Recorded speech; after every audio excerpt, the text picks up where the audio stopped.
Welcome back to the Charismatic Voice. No other band has made it to the finals of our Patreon poll more times than Coheed and Cambria, yet they still haven't won. I'm guessing this is because they're just not as well known as some of the other contenders, but when a pattern like this comes up, I pay attention and I trust our community to continue to push forth amazing musicians. So we're going to listen to Coheed and Cambria now for the first time, I'm guessing also for many of you. Let's get to it.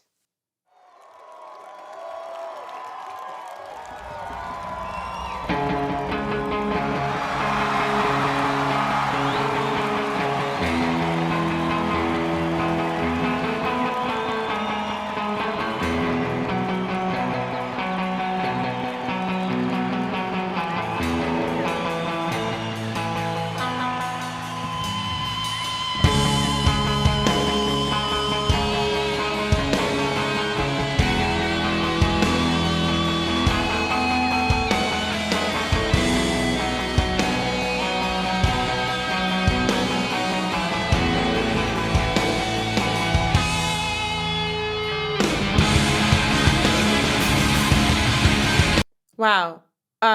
From the get-go, I was noticing that a lot of the pitches chosen are more across the map. They have a wider range than we would have expected. They had a similar rhythmic pattern, would help to stitch everything together, but they felt like it was sort of pushing a lot of boundaries of expectations, even with a rather simple intro. Then we had another instrument join in, and it almost started to feel like it was going to fall apart at times. And they blended together in a surprising way. I'm very, very excited where their sound is going to evolve to, especially considering it just dropped into a heavier section. But let's go back to the beginning first.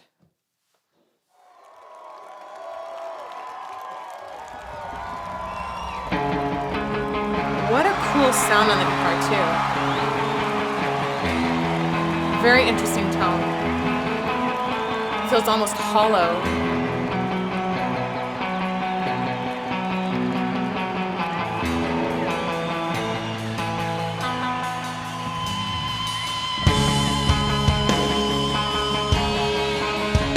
It's like they have slight different tunings or areas they're living in.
Wow. This is so progressive.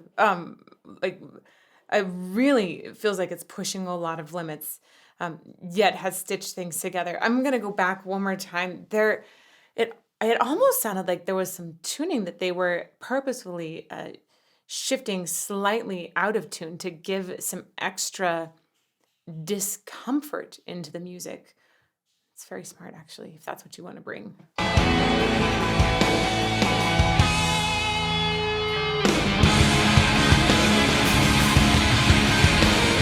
Like that. Woo! It's got like this amalgamy of dissonance that's brought into a lot of consonants. It's got some common chords underneath, but then some of the instruments are making these excursions that are just make you cringe every now and then. And then there's actually quite a bit of overall distortion and noise on top.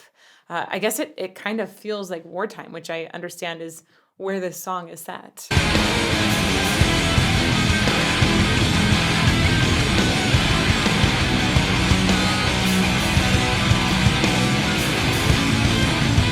gosh. Oh, that.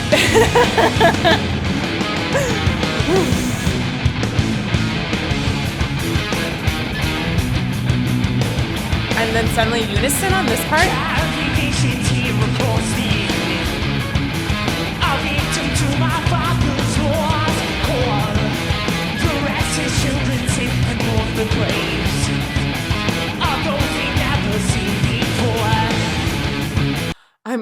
I am wondering heavily where his voice is going to go, because initially this sound is so forward. It is it actually feels pressed in the sound. And I remember when I stopped it a little bit later that it suddenly he jumped up higher. So the initial sound is very, very in your face. I'll lead him to my father's wars, the rest his children safe and north the graves of those we never seen before. Can I be buried here among the dead in the silent secret? The way he just jumped up there with it was a focused, lean sound that denotes a definite technical foundation. It's cleanly done. So this extremely, what sounded like a pressed forward sort of desperate sound at the beginning, sounds like it's a characterization that's happening, which makes sense, again, with the story.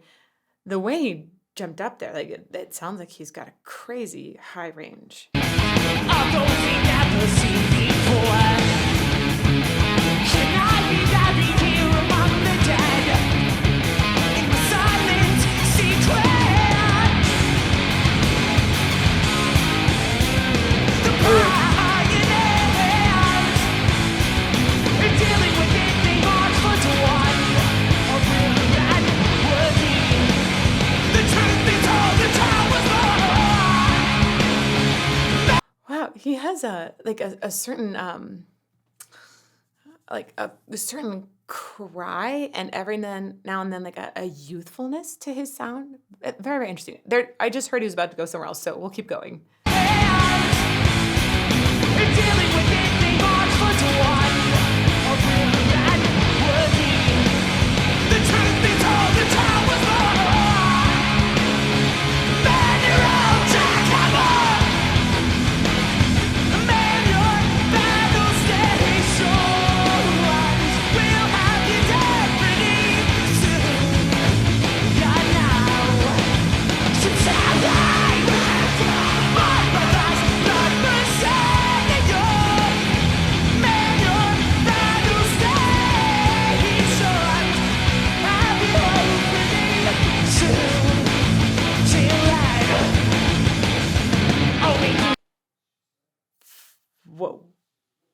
Whoa. I really understand why many of you have been saying, I really want your thoughts on his voice, because it's definitely, it's pushing into things that I think are not common to hear. He's got, like I've mentioned a few times now, very, very forward. There's a cry in the sound that is almost always there. There's almost a feeling of like a kind of ska punk to his sound as well, which tends to be pretty forward as well. But there is also some dome that's on top of it. And I'm about to get delivered some delicious apple cider. Thank you so much, love. The benefits of being a wife of a husband who makes fresh apple cider at home. This is going to be too hot for me to drink right now. I'll let you know how it is in a bit. Okay, talking about that sound placement.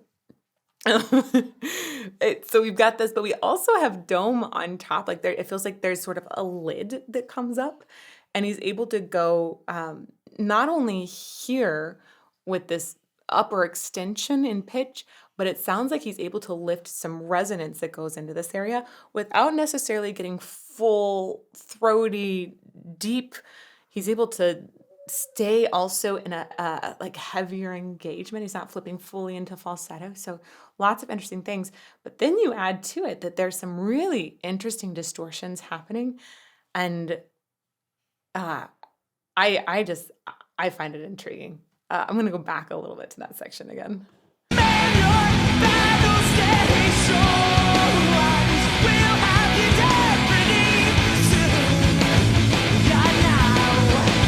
Like, yeah, there's a cleanliness there that then sort of devolves into distortion. Let me go back a little. Oh no, we've got a whale to go. We'll see where he goes. We'll keep going. There. That's definitely what a lot of people will call like a fry scream. It's employing some upper laryngeal constriction to create those sounds. Yeah, that's interesting. He seems like it's an easy thing for him to access as well, which is not too surprising because it sounds like that pharyngeal space is actually fairly narrow, which would probably bring some of that anatomy closer together. To know any of this, though, I would really want to put a camera down a certain and judge how far away is that pharyngeal constriction.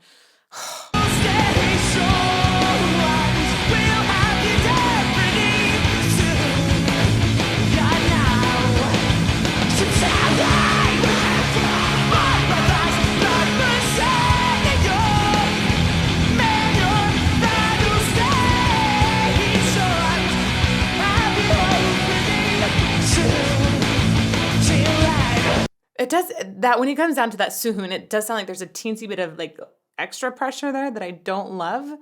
But when he goes crazy high, gosh, it seems like he has no limits up top. That he has such a high sitting voice, and it's possible that when he's going down, he's adding that pressure to help bring in a little bit of harshness to the sound. So let's keep going. Only curious to put your first move. Roll the lumps and go bring on the call. Child is 74, the youngest one. To be the heroes of our past. Can I be buried here among the dead? We grew to honor me in the end. You'll be better off too soon. Wow. He's got a lot of precision and agility, and it's just the music is pounding, and it sounds like his voice is pounding too. It's all driving, and it feels almost scary at times, yet contained. It's got a lot of different contrasting emotions built into the music and the sound in so many ways. It's fascinating. We'll keep going.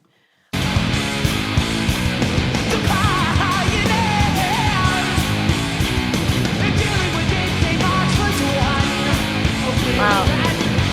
Look at his mouth move. Like he's being really specific about mouth shapes. He's definitely got the Pez dispenser thing going on, right? You guys have heard me talk about this before. It's a Pez dispenser, and that can be very good for getting very exact shapes.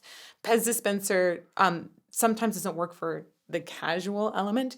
I don't think that he's going for casual here whatsoever, though. So great option. Pez dispenser is definitely the way that opera singers go as well, and because everything is so pounding, I think it helps to have that kind of precision. It goes with the entire atmosphere. Back just a little bit.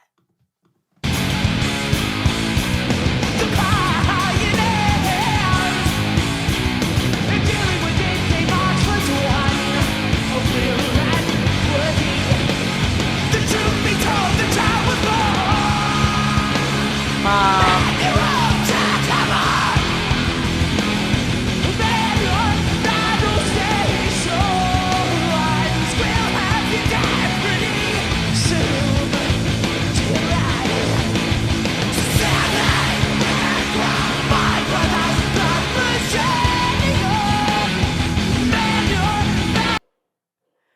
Such a good example of fluidly moving between purely distorted sounds and purely clean sounds. Oh, That's really, really awesome to hear. And those distorted sounds, like I said, they sound like they are high in the vocal tract. I've I've been totally nerding out. I think many of you guys, especially our patrons, you guys know how much I have been nerding out about harsh vocals and how distortions are created. This is so fascinating to me because I was trained for years, like almost all of my life until what, 3 years ago, I thought that this sound was destructive to the voice. I thought it was bad. I thought a singer would lose their voice if they made these kinds of noises. And I know now for a fact that that is not true. Depends on how the singer is making those sounds, what structures they're using. And some structures are able to handle these kinds of sounds probably for a much longer time than other ones. And we saw in the throat camera video with Will Ramos, we know that the true vocal folds were very present in the clean sound. And then you have so many other structures that become present in different kinds of distortions. And those distortions, we still need to study a lot more. So if you guys want to study harsh vocals, study vocal distortions more with me, stay tuned. We are going to be talking about that a lot more in 2024. For now, let's keep going.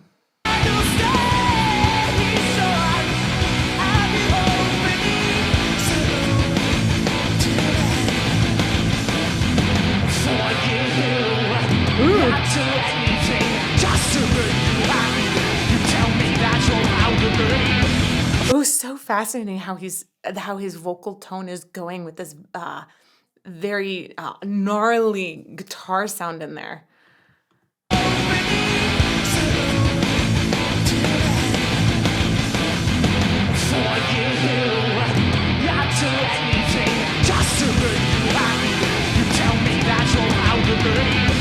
Also, notice in this lower part of his range, which for most people, this isn't low at all. He's got a high freaking voice, okay? It sits high. This is lower in his range. And because of that, his volume is naturally going to be a lot less. So he's done a smart thing here where he gets really close to the microphone. I can actually see him like banging it every now and then. I think they probably have some good filters there helping reduce that sound. See it moving there?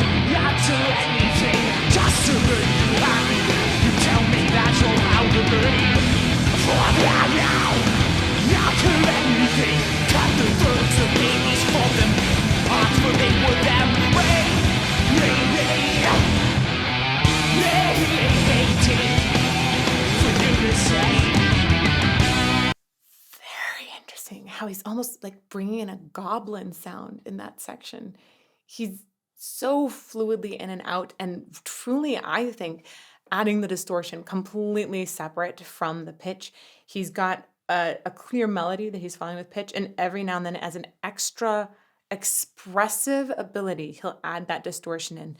And I think it's to make it sound intense and ugly at that moment, which is a great choice. How do you raise intensity in singing after you're loud and high? I think one of the good answers is to add distortion.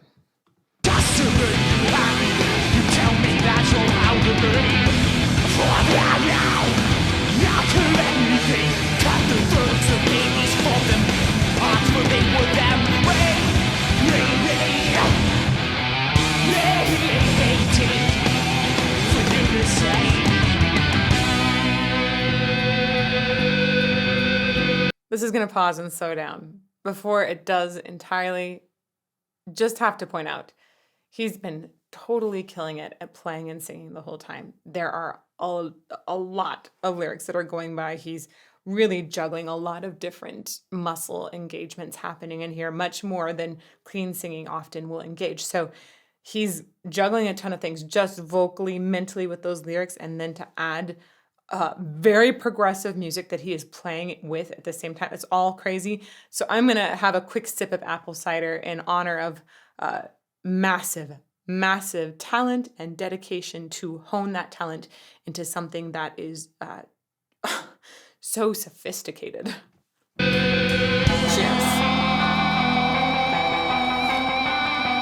Oh, that's good. That's good.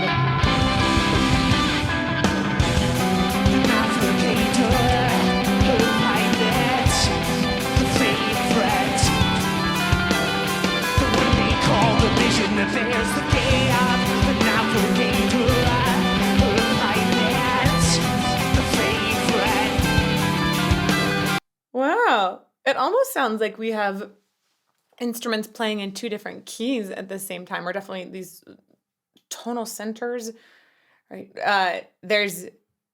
I think that's extremely progressive. When you have two different keys going at the same time, it can create this very off-kilter thing. Most people don't know why it feels so weird. They'll say that something feels like it's out of tune, but they can't picture what. I'll go back though. I'm not totally sure that's what's happening. There's a lot going on in their music.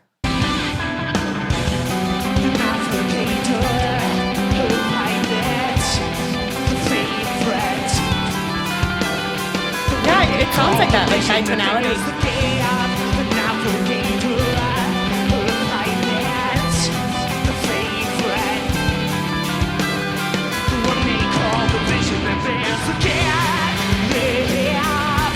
Wait, did that guy have a darkness shirt on? Is that the darkness?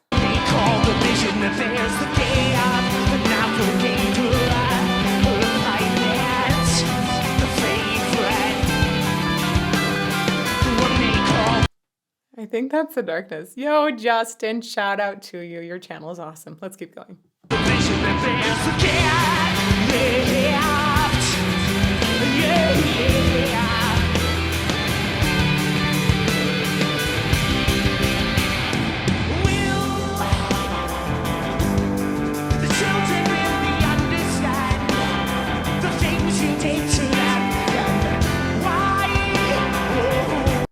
There are things that he does with his breath that remind me of Chino Moreno. I'm just going to toss that out. There's also a cry in the voice that reminds me of Chino. I'm really, really curious who his influences are because he's very much pushing, I think, I would say, standard good things that we will consider in contemporary vocals. He's got a serious whine that's in his voice all the time. That kind of whine is not preferred in tons of genres, but it's obviously working for him in this situation. And it works in other small niches in genres. I've seen having a whine on the sound be actually really, really good. It can help cut through. With a voice that's high like his, with so many different lyrics, I can see that this would particularly be helpful. It seems like he's played to his strengths a bunch. I am still floored though by how quickly his mouth is moving. He's getting through so much story, which might be partly due. I think he wrote a lot of these stories. I think he published some of the comic books that go along with them. There's a huge, massive catalog of lore that goes along with this. This is my first introduction to them. Even though it's part 3, this was the part that our patrons recommended the most. So this is where I decided to start. That said, let's go back a little bit.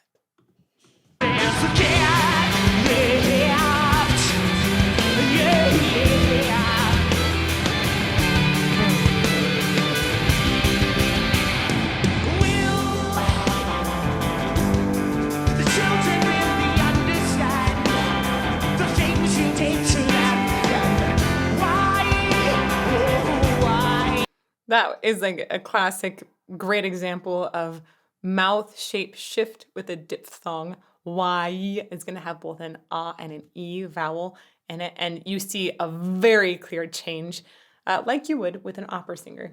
The children really understand the things you take to them. Why? So clear. So some singers believe that there should be a exact zone that they go to every time for their A vowel, every time for their E vowel, assuming they're saying in the same language, right? If you're going to go from English to German, the A vowels will be a lot higher.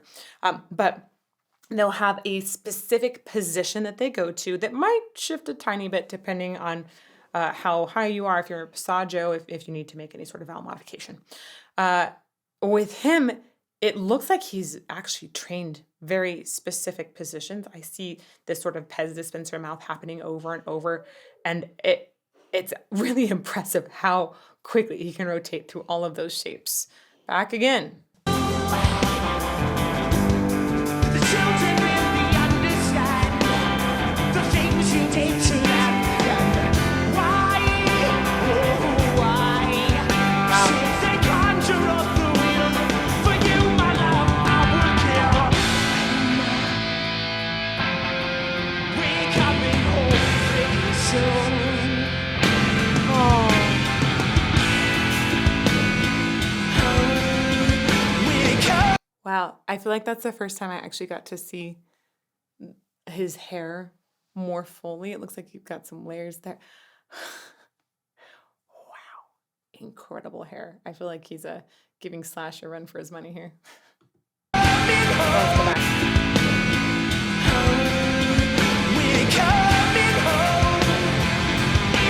His mouth is so exact. It's so freaking precise. We're coming home. In the sacred turning outward, with the victim shadow fall.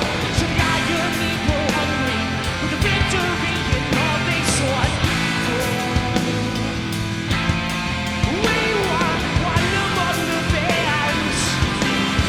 One among the bands.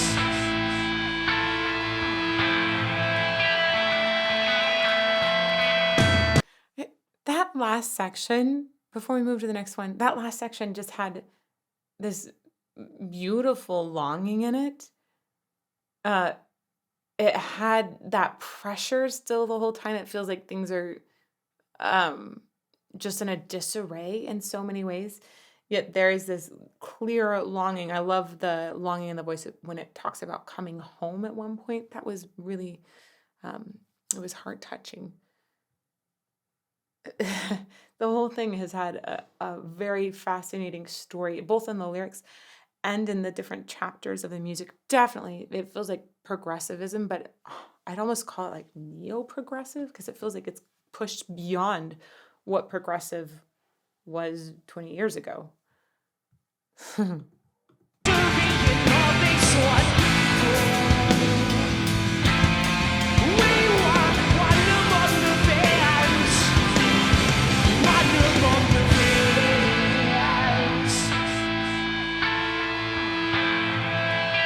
Nice colors.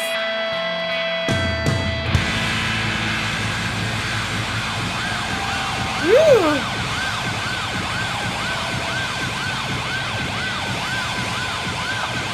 Wow. Wow, that was a great emulation of a siren. You guys know this part?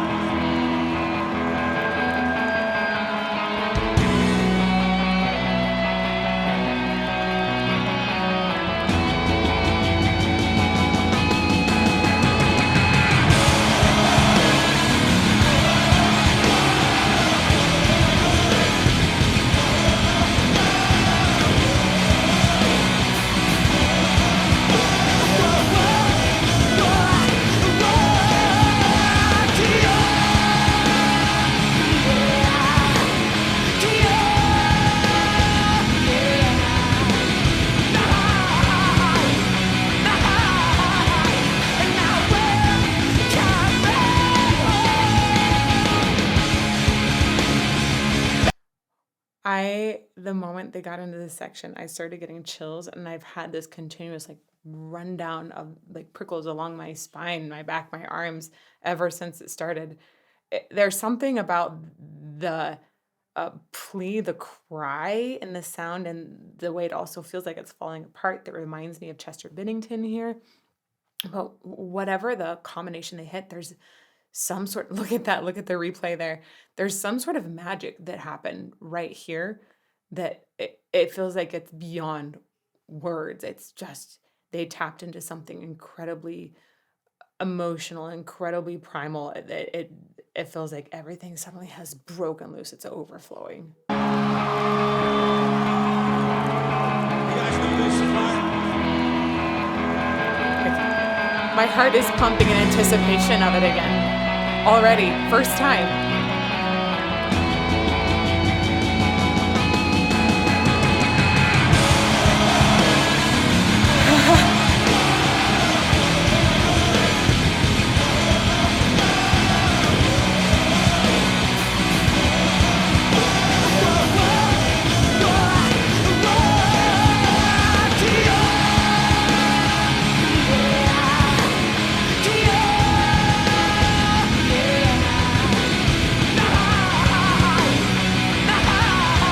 great ah vowel.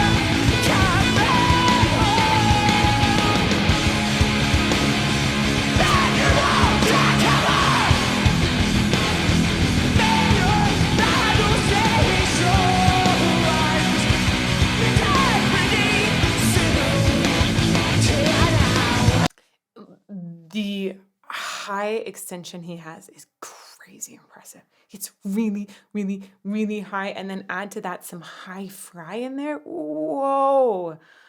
Wow. He's able to really, really go up there. Also, wanted to point out battle stations.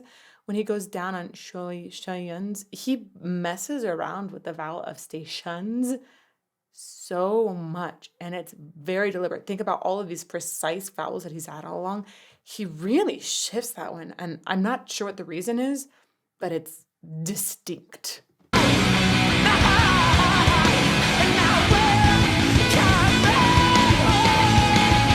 Heart-wrenching.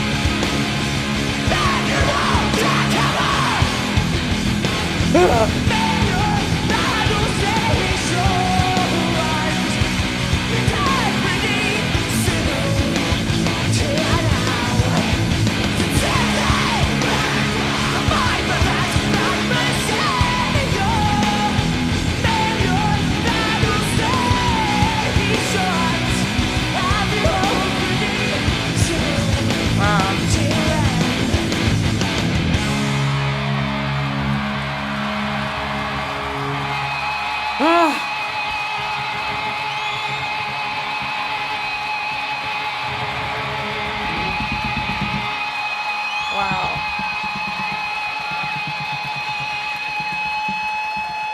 That sounds like a scary undersea creature.